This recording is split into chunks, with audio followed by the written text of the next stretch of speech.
معزز سامعین کرام، السلام علیکم۔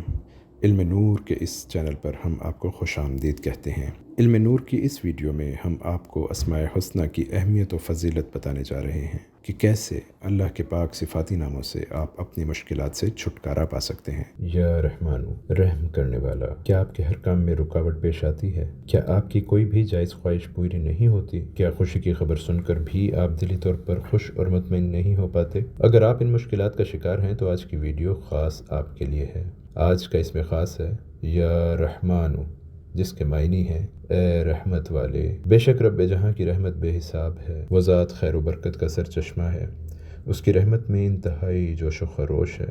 اسی نے اپنی رحمت سے انسان کو عظیم ترین نعمتوں سے نوازا ہے۔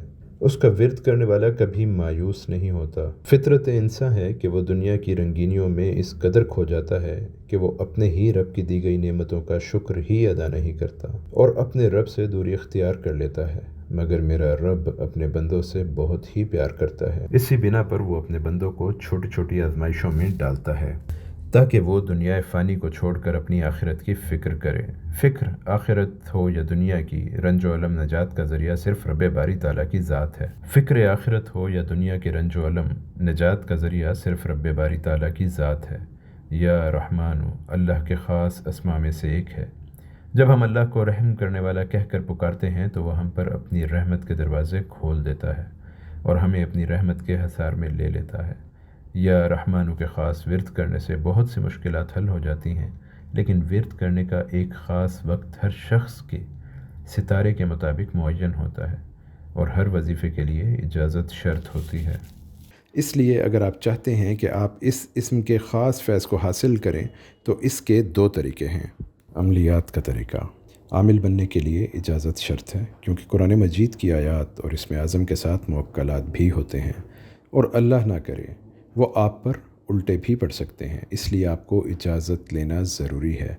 جو لوگ عملیات کو آسان ہدف سمجھتے ہیں، ان کے لیے جاننا ضروری ہے کہ عملیات ایک مشکل کام ہے جس کو کرنے کے لیے اپنی تمام خواہشات کو قربان کرنا پڑتا ہے۔ عملیات کرنے میں جلد بازی نہیں کرنی چاہیے، کیونکہ جو ان کو کرنے میں جلد بازی کرتا ہے وہ کامیاب ہونے کی بجائے ناکام ہو جاتا ہے۔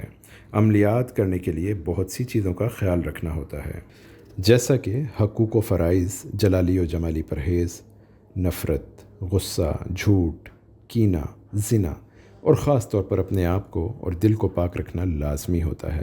پھر 40 دن تک خاص جگہ اور خاص تعداد میں پڑھنا ہوتا ہے۔ دوسرا طریقہ صدری طریقہ، روحانیت کا خاص طریقہ جس کو انگلش میں اٹیونمنٹ کہا جاتا ہے، اردو زبان میں منتقل کرنا ہوتا ہے۔ روحانیت میں استاد اپنے شاگرد کو صدری طریقہ سے روحانیت منتقل کرتا ہے، یعنی سینے کا علم سینے میں ڈالتے ہیں۔ سینہ بسینہ روحانیت میں صدری طریقہ شاگرد کے قریب ہونے کا محتاج نہیں۔ روحانی لہروں کے ذریعے یہ روحانیت دور سے بھی منتقل کی جا سکتی ہے، جس کو ڈسٹنٹ اٹیونمنٹ کہا جاتا ہے، جس کا خاص طریقہ کار ہدایات کی شکل میں شاگرد کو بتایا جاتا ہے۔ صدری طریقہ سے شاگرد 40 منٹ میں یہ طاقت حاصل کر سکتا ہے۔ جو لوگ عملیات کے شوقین ہیں یا حاجت رکھتے ہیں اللہ تعالیٰ کے اس مبارک نام کی طاقت کو حاصل کرنے کی، وہ ہم سے رابطہ کر سکتے ہیں۔ مزید معلومات کے لیے دیے گئے نمبرز پر رابطہ کیجیے۔